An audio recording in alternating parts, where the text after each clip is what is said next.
Hey, what's up, everybody? Welcome to Jaw Jackin. I'm your host, Jerry Guy. Hopefully you enjoyed the daily cyber threat brief. If you're new here, what we do every single day from 9 a.m. to 9:30 a.m. Eastern Standard is we kick it old school. We answer all your questions, whatever your questions. What certs to get? What does SOC analysts do? Should I become a CISO? What do you do to chill out? Like, whatever your questions are, I'm here to help. I'm here to help. That's what this community is about. That's what this is for. Valentino. Question for John. We definitely need a baton holder. So don't be shy. If you would like to blow up your professional network, let's go. All right. Question for Jaw Jackin. Will you ever do those haiku walkthrough videos again, or are you done with them? As of right now, I'm done with them. If you want to DM me Space Tacos, I can give you greater detail. Now, I'm not opposed to doing other platforms.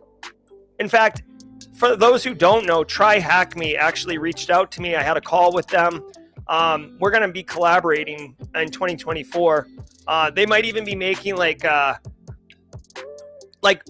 Simply Cyber, like mashups and having like a Carl range and stuff like that. So stay tuned for that. I'm happy to share that, but I do love doing the walkthrough videos and stuff. So Moshi Levy, make sure you don't show them the first 2 minutes, Moshi. Showing the students the brief today, what advice can you give high school students looking to make themselves better to get into cyber? All right, so Moshi and the high school students. Number one, nothing like you need. Okay, so whatever you're learning in school is good, but if you want to work in cyber, like you don't have to go to college to work in cyber. Okay, I went to college. I have multiple advanced degrees. You can do that path, and there's nothing wrong with it. It does enrich you and make you a great practitioner with like kind of a wide perspective. Having said that, you can also have a successful career without going to college. Because cyber, in a lot of instances, cyber is like a vocation, right? So you can go learn to be a SOC analyst and get into a SOC. You can learn to become a penetration tester and get pen testing work. I would advise you that there's more SOC analyst jobs than pen testing jobs. And okay, so there's that. Secondly, definitely get hands-on experience right away, right? So like go do labs, like the pivot kit I just dropped or showed everybody. Tons of resources in there. There's a bunch of cyber ranges. Try Hack Me, Hack the Box, Let's Defend, etc. Get those hands-on keyboard experiences. And finally, high school students, I know this might sound kind of cringy or whatever, but network, right? So like go to like a local conference, express your interest, hop on a stream and say hi. Like do a lab and then talk to other people who've done the lab. Just put yourself out there a little bit. Also, if you do go to college, congratulations. If you do go to college, and this is a mistake I made when I was in college, make sure you're like part of the benefit of college isn't just that you're getting educated. It's that you're networking and meeting other people who are in the same space, in the same degree, in the same region, right? So build the professional network. When I went through college, even though, I'm a pretty social guy, like I only associated and hung out with people, like none of my friends were in cyber or computer science at the time, none of them. So like my best friends were a business major, a journalism major, and a computer engineering major, right? And a marketing major. So, in a poli-sci. So like, that was great. And I have these relationships that I've continued for 30 years. But when I graduated, I didn't have a job. I didn't know anyone to call. I didn't have a network, and it was very, very hard. All right. Did we get a baton holder up in here? Let me see. Crods9854 says, did we ever cover the story of Oakley, California being hit by ransomware declaring a state of emergency? Thank you for your insight. We did not cover that story, at least on a day that I did the show. Occasionally, Eric Taylor will jump in and do the show. So maybe we did that. I'm actually kind of curious. Let's see really quickly. Oakley, California ransomware, state of emergency. You got to remember too, guys, like state of emergency, this is 7 days ago. When you declare a state of emergency, I almost feel like it's not a political move, but it's like, you may not be like, oh my God, everything's on fire. But when you declare a state of emergency, you can tap into funds and kind of like FEMA resources that you may not have access to otherwise. Just looking at this particular story. Yeah, you can see that they declared it simply so they could accelerate the response. So maybe when you declare a state of emergency, you get to cut the line, you get to the front of the line or whatever.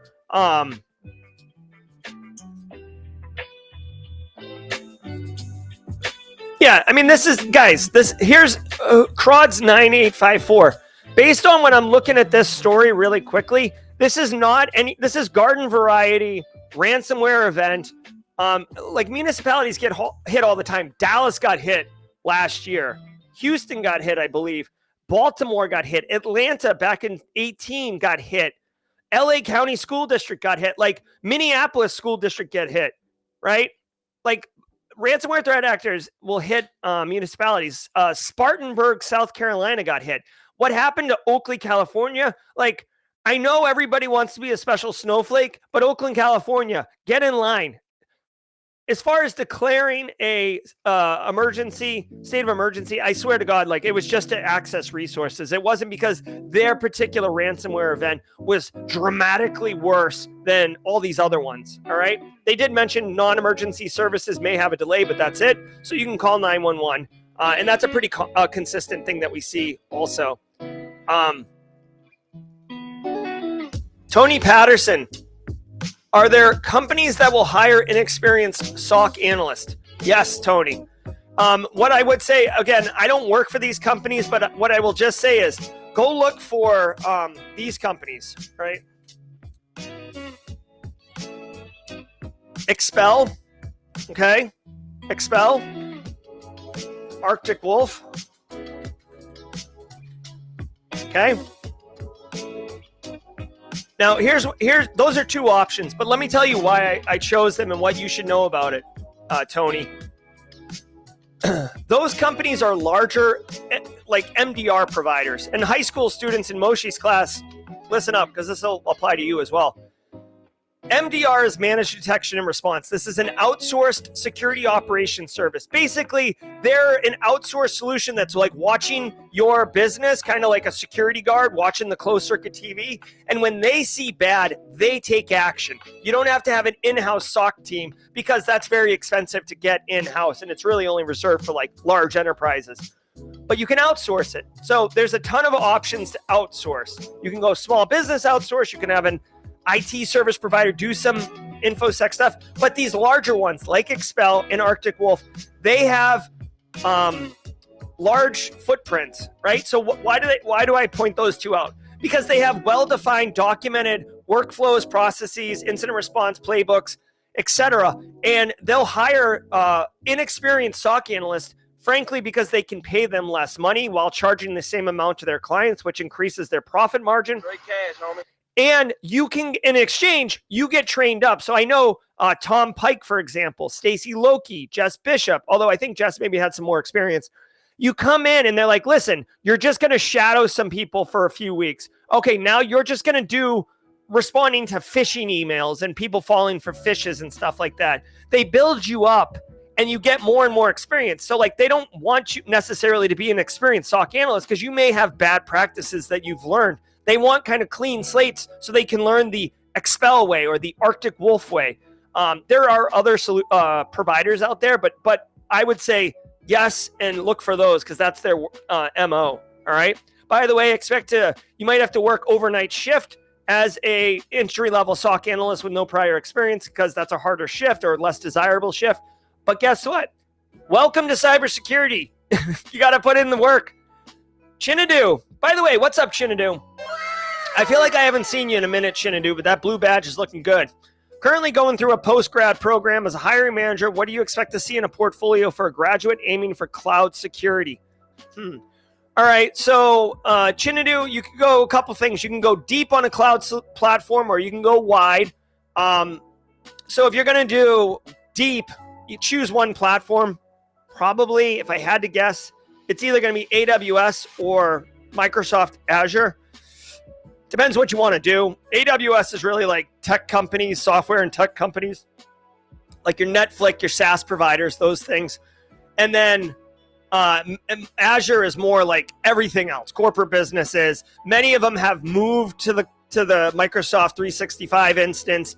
As far as a portfolio goes, depends what kind of work you want to get. Like if you wanted to be a GRC person, maybe you outline, like you get a fake instance or a test instance or whatever, and you walk through some of those labs of like either hardening an environment. Maybe you got to show practical hands-on experience type stuff. Maybe you show like a migration to an MFA deployment. Maybe you, what else could you do? Obviously, Microsoft has the certs, right? So the training, and then like, I think it's the AZ500 is like the security architect one. That certainly wouldn't hurt. But I think if you do some like hands-on configurations and tuning and such, and then document like what was the impact of that could go a long way. All right. D Barry got the Sec Plus. Boom. Congratulations, D Barry. Very happy for you. Hey, let me know, D Barry, were you part of the Slay Security community? Just curious, but way to go. Super pumped for you. Joseph Day here, just finished my first mini semester of cyber grad school with 2 A's. Couldn't have done it without this community. Heck yeah, Joseph Day here. Straight crushing it, homie. On to the next one. Glam for Breakfast says, I'm relatively new and curious. How do I get a membership? All right, well, first of all, Glam for Breakfast, relatively new. We're still going to qualify it as a first-timer. I know you're not a first-timer, but I wanted to play the sound effect. Welcome to the party, pal. Welcome to the party, pal. Glam for Breakfast. Where's my little emote? There we go. The way you get a membership, I think, is it exclamation point gift will answer that. Yeah, so hey, Glam for Breakfast, look. Right here, I just did this. Nightbot dropped this link right here. You have to like opt in on YouTube. Like it's a YouTube thing, and you have to opt in on YouTube in order to say that you want to receive gifts, or else like you have to opt in. So that's all you got to do, and then you can be gifted a membership. If you want to purchase a membership for yourself, you can get them for $2 a month or $5 a month, depending on what you want to do. They're basically kind of the same thing. It's more to support the show and the channel. And let me show you here. If you go to the Simply Cyber YouTube channel, you should be able to do it on any video, including this one. There should be a join button, but here's a membership. I've never clicked in here. See what happens. Oh, this is if you are a member. You get to see exclusive content for members only. Yeah, so Glam for Breakfast. Let me see if I can. See, I'm already a member, so I say I get the see perks button, but that should say join if you're not a member. I hope that answers your question. All right. Let's see. Joe Nathan says, other than Sec Plus, what other certs or skills should I master for an entry-level InfoSec analyst role? Joe Nathan, going to need a little bit more information than that. Like what kind of entry-level InfoSec analyst role? Because it'll depend. While you're answering that, Annie Kaminer, welcome to the party, pal. Welcome to the party, pal. Love it, love it, love it. Oh, so good. Gary Sturgiadis and Marcus Kyler. I ran a 5-mile bridge run yesterday. It was so good. It was so good. All right. Hey, as far as Joe Nathan's question about the certs go, check out this research, which, by the way, you will find inside the cheat sheet kit if you sign up for it. Oh, look at all these people already in here. Look at all these people already giddy up on that. Don't be shy. If you want this pivot kit, go to simplycyber.io/pivot. Give it a shot. This resource right here, Joe Nathan, is gold mine. This basically is like a dynamically updated certificate sheet. What I want to call your attention to, and why I said, Joe Nathan, like, what do you want to do? First of all, this list goes like in this order with beginner at the bottom. So like basically this is all beginner cert stuff, right? So if you're talking entry level, this is kind of where you should be focusing. And then the verticals, the green, the blue, the orange, the blue, the red, the purple, like those are different kind of functions within information security. So like if you wanted to be a pen tester, getting this cert here isn't really going to help you with your career. So that's why I need to know. But just for fun, oh, Helene Kelbo got the pivot kit. Nice. I hope you enjoy it. Okay. But check it out. If you're interested in pen testing, what I would say is you might want to consider Pen Test Plus, or it's not on here. I assume it's not on here. But what's his face? TCM Academy just released a junior pen tester cert. They have the big boy cert right here, but the junior pen tester cert's probably gonna gain traction. And then obviously Sec Plus. If you want to become an auditor, which is a nice entry level role into GRC function, go check out the ISACA CISA. Of course, I don't know where it is on here, so I don't know where it is, but just trust me, the ISACA CISA is where it's at. So hopefully that answers your question. Pivoting is so hot right now. That Hansel's so hot right now. All right, guys. Hey, it looks like, hey, there it is. IT career questions. Hey, Zach Hill, not to put you on the spot, but would you like to be the Simply Cyber Community Challenge baton holder, Mr. Hill? The Simply Cyber Community Challenge, it's fairly straightforward. You just share your story. You share your story. You use the hashtag Simply Cyber Community Challenge, and people connect with you. Nikhil with the super chat coming in super hot. 200. I don't know what currency that is, but 200 of that currency. Thank you for the super chat. Did we just become best friends? Yep. If you're interested in learning more about the PGPT from TCM Academy, do connect with Jesse Johnson. He's telling me directly to connect with him. So he can help you out there. Okay, so Nikhil says, "What's up, Team SC? Cool breeze, Jerry guy number one. Very kind of you. Share any compliance trivia, please. Side note: I am working on a certification, getting myself hyped and accountable with Team SC." Yes, Nikhil. Hey, first of all, thanks for the super chat, and also thanks for the squad membership. And accountability is huge, guys. Got to hold yourself accountable. Share any compliance trivia. Ooh, let me see. What kind of trivia can I drop on y'all? Well, I mean, it's kind of a phrase in our industry, but maximum compliance equals minimum security. So I don't know if that is something that you've heard before, but I'm trying to think, like, what would be a trivia around compliance? I mean, this is like anecdotal evidence, but most compliance frameworks are like 80% of the same thing. Like that's kind of a little known secret. Here's a I guess trivia question or a trivia thing. Did you know that NIST cybersecurity framework is completely voluntary and not a compliance framework? No one has to comply with it. When you talk about compliance, it's FISMA compliance for federal IT systems. Guys, I went deep on this thing. I've got so many hot takes on this. Oh, by the way, let me share this. I wanted to share this so badly on social media, LinkedIn, but I thought it was too hot for LinkedIn. Okay. After I got done reading the NIST CSF this last weekend, I posted this on Twitter. This is so true. Okay. Everybody and their cousin, even me, before I had read it, everybody was like all geeked up about the new govern function inside NIST CSF 2.0. Everybody's like, oh yeah, look at this. GRC getting a win. Ooh, govern. Guys, respond and recover is really getting a huge makeover.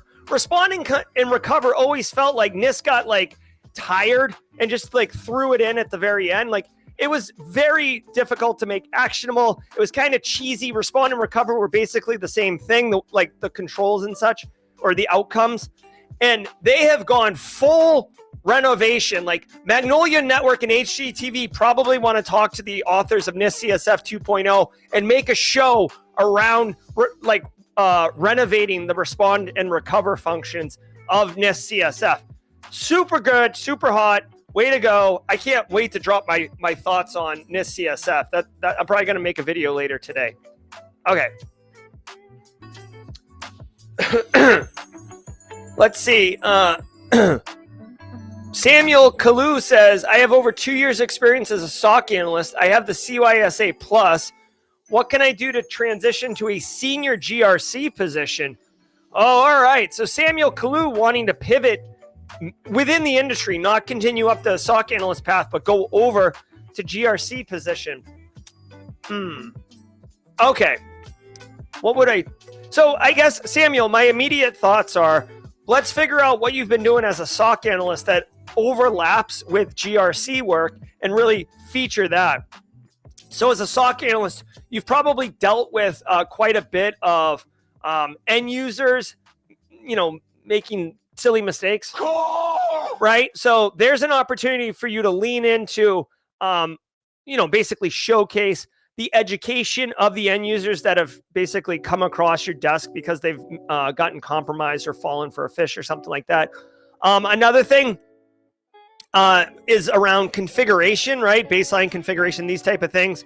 As a SOC analyst, you've probably configured the crap out of some tools, configured, custom configured certain endpoints and stuff like that. Certainly look into that. Supply chain and cloud services, third-party risk. That's really kind of like on the come as far as like features, as far as focus of leadership and business goes. A lot of third-party questionnaires coming in.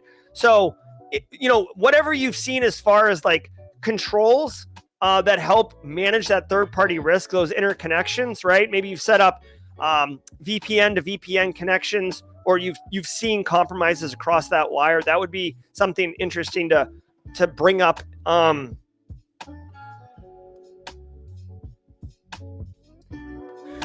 I mean, as a GRC senior person, you're also really asked quite a bit about like risk assessment and managing risk. If you want, you're probably going to get interviewed and audited by like GRC people. So maybe, get more involved and interactive with that type of work, those type of projects.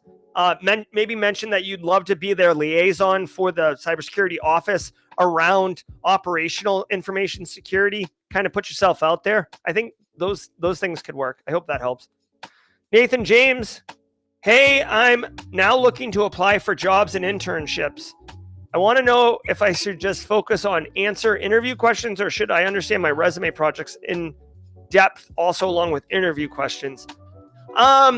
So I would say, Nathan James, obviously there's like a handful of like obvious interview questions that you should know, right? Like, how do you stay current in the industry? That's why I tell everybody, like, use this daily cyber threat brief as an example, because like you're going to get asked that question. There's just certain questions that you're going to get asked. So be prepared for those. But as far as like your resume projects go, I would focus on those more. Here's why. When I'm interviewing candidates for a job, right? I want to know what kind of person they are. I want to be like not wowed, but like if you're answering questions with kind of like token standard answers, that's fine, but it's like one dimensional. If you tell me about your projects, or you somehow get get the conversation to go over to like where your projects are and talk about that, it gives me a much better picture of understanding that you have initiative, that you're proactive, how your mind works, like what your analytical and thinking skills are, kind of like philosophically how you've approached prepping for career, prepping for of the job. It's just much more interesting and insightful of you as an individual, which at the end of the day, that's what I'm hiring. I'm hiring a person. If I was just hiring for a capability, I'd get an appliance for that and rack and stack it. Copper 00 says, Simply Cyber, pass my Sec Plus exam. Oh, wait. Way to go, Copper 00, straight crushing it. Wants to thank the SC community and thanks for the passion you guys bring to the table. It helped me. All right, I'm going to do it right. Hashtag Team SC. Thank you. I'm dropping a hashtag. Thank you to hashtag Team SC. Thanks for bringing the heat, guys. Copper 00 crush out here, crushing wins because of the support that we're dropping here. Vineeth got a job offer last week for an incident response role, but was rescinded because they were unable to offer visa sponsorship. How do you suggest finding good companies with visa sponsorships?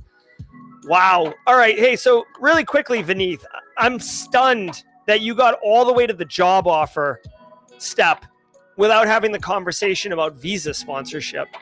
If that's something that's absolutely required for you, that needs to that needs to be addressed right up front, because otherwise you're wasting your time, right? And that's really unfortunate that they had to rescind the offer because of that. I do not know of resources around visa sponsorships. What I would recommend is look at larger companies like, like Fortune 500 companies, basically, because they're going to have the resources and the infrastructure to support those type of things. But I don't know if there's like a, like visajobs.com or something like that. Like, I don't know if there's a resource for that. I don't know if in job postings there's a, configurable flag you can flag to say that. But hey, man, I'm sorry for you. That sucks. That sucks. That sucks. Like when they're like, oh yeah, we're going to rescind because of the visa. You're like, come again?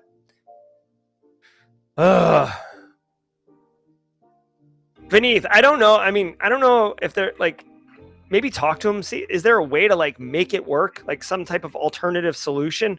And getting the job is the hard part. But did we get a baton pass here? Looking through chat here.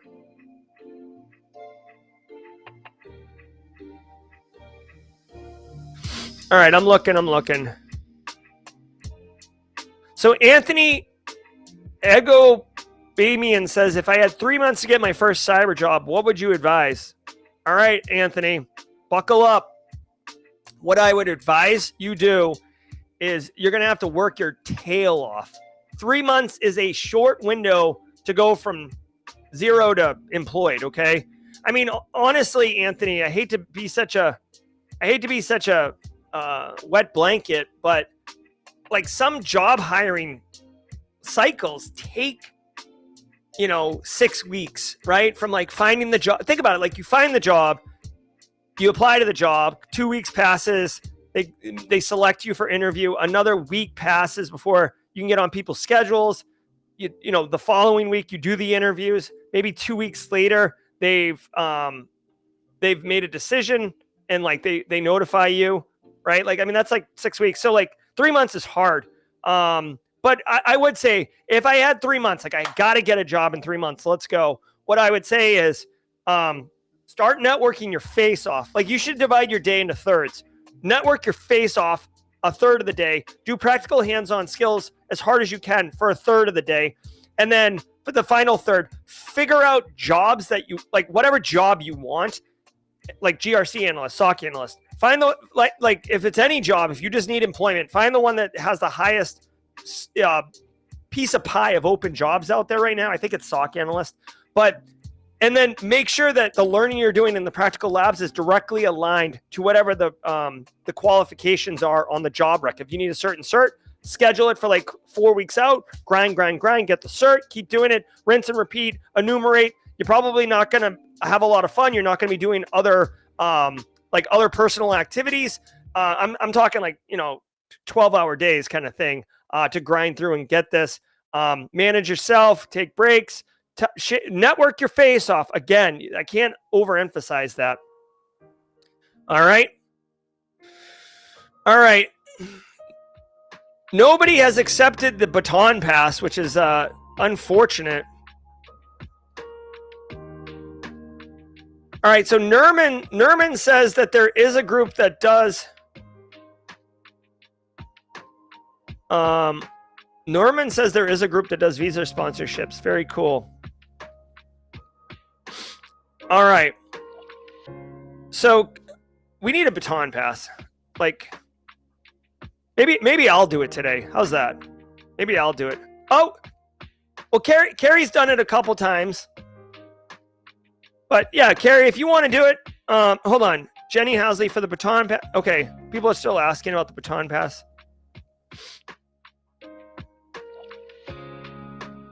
All right.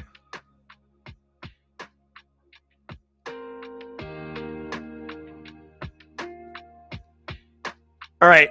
Devani N says they want a network. Devani N, have you done the Simply Cyber? Oh, hold on. IT Career Questions did accept it. All right, so we've got a queue now. So Zach Hill, IT Career Questions, I did ask, you did accept. So please, I guess we just missed Zach accepting it. So Zach's gonna do the baton pass today.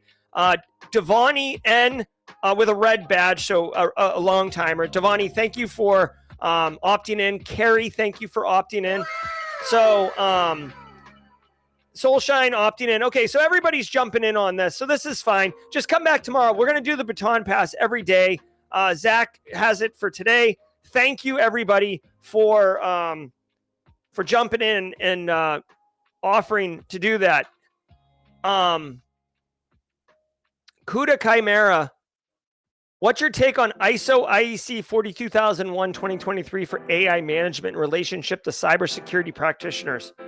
I hadn't read that yet. Let's take a look. ISO IEC 42001 2023. Let's take a look at it together. Now, ISO typically paywalls all their gear.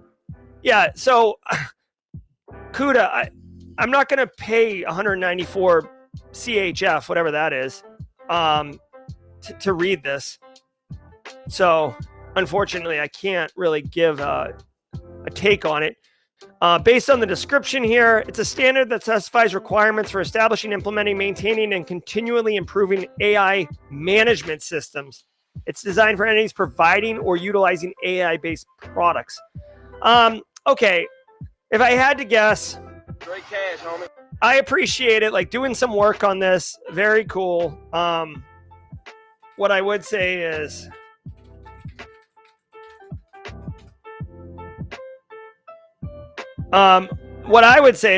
National Institute of Science and Technology for free. They released AI risk management, and they're currently working on it right now. You can see this is another one that I would review when I get time.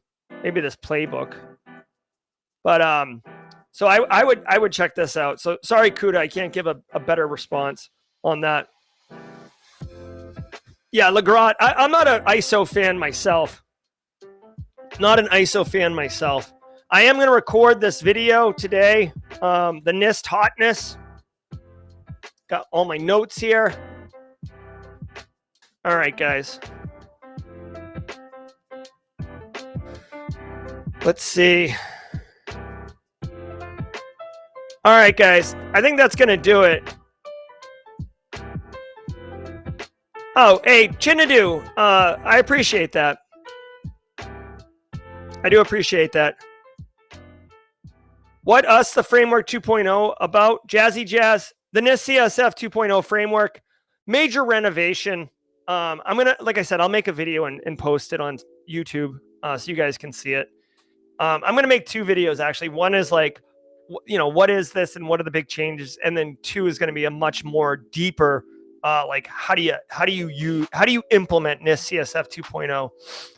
It'll be not for the YouTube algorithm, I'll tell you that much. It'll be much more for practitioners and people actually interested in it. All right, guys, just a reminder. I shared this earlier, but just a reminder. I built this pivot kit thing. if you go to simplycyber.io, I'm going to show it all to you right now. Simplycyber.io/pivot. Let me show you what's up.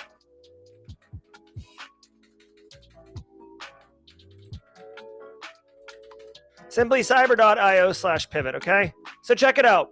This is the cheat sheet.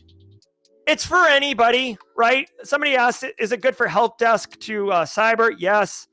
It's good for anyone, okay? I just called it for career pivoters because there's a lot of people there and I wanted them to know. I can already see that I've got 15 people looking at this cheat sheet. So listen, you know, I welcome you. I explain what's going on. And here's the deal. Every single one of these sections, right? Here's security fundamentals. All right, let me show you. Security fundamentals, networking basics, operating systems, SOC analyst differ work, web app, cyber ranges. I probably should do a pen testing one. You know, I'm a big GRC wonk, so there's a GRC section. Awareness training. I talk about that and how you should use that. Different YouTubers.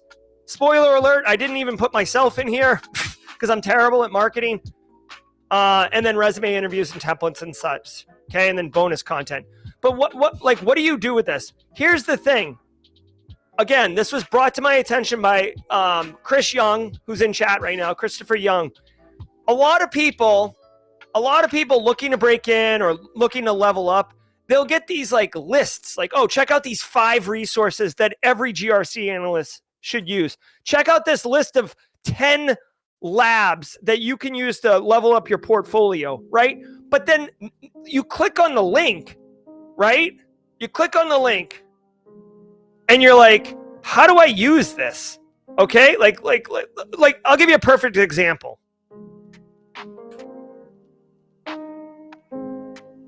Cisco Networking Academy. Okay? Great resource, tons of free learning in here.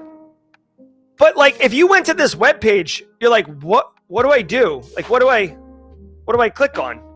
Learn more, I guess. Okay. Now what do I do? Oh, I'm frustrated. I'm confused. F it. Okay. Now what about this? Packet tracer. BSEC talks about packet tracer all the time. Okay. So you click on the packet tracer thing. Now what? I thought it was a download. It says view course. Oh, I thought it was Cisco. Now it's sending me to Skills for All. Oh, I'm frustrated. F this. Okay. So because of that feedback, I'm like, all right, let's do this. Let's do this. So let me do this. Boom. Let's make a video and explain exactly how you should use it to the point where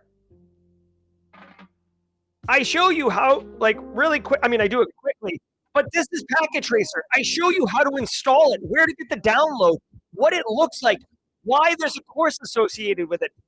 Like, I explain how you actually distill out value from the list. For me personally, I know I'm like screaming into this microphone, but when Chris told me about the point of getting the list but not understanding what to do with it, it dawned on me. That's a major gap. Like, I'm not serving the community if it's not in context. So I made, like, these videos are not on YouTube. These videos are only in this document. And I hope people, I know, hey, Roman C, Packet Tracer's not great, but it's a great tool for learning, for people who are beginning learning. Okay? It's not perfect, but it's better than nothing. So anyways, I hope this brings value to you guys, right? All right. I'm going to boogie out of here. It's been real.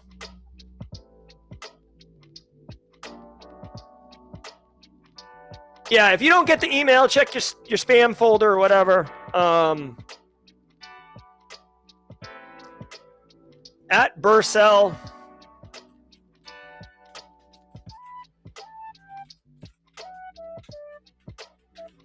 All right. Don't put it on social media yet, by the way. I'm doing a soft launch. This is for hashtag Team SC only.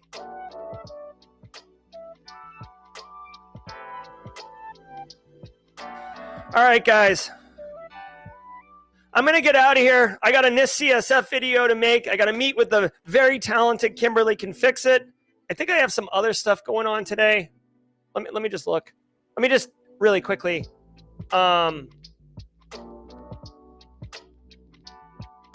Oh, hey, really quickly, if anyone's interested in this is kind of fun.